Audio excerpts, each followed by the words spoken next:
Қайырлы күн достар, қыз балаларға арналған бантик жасайтын боламыз. Қазір жасалу жолын көрсететін боламын.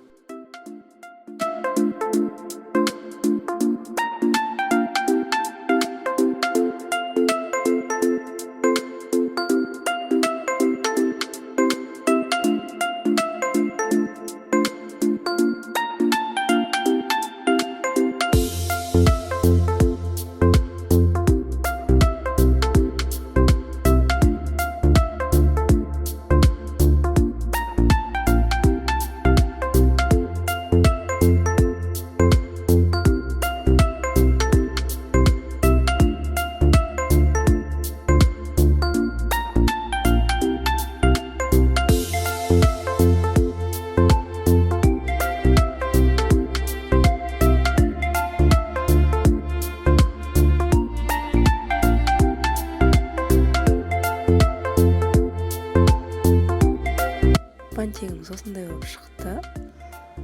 Менің каналыма тіркеліп және де лайк, комментарий басуды ұмытпаймыз.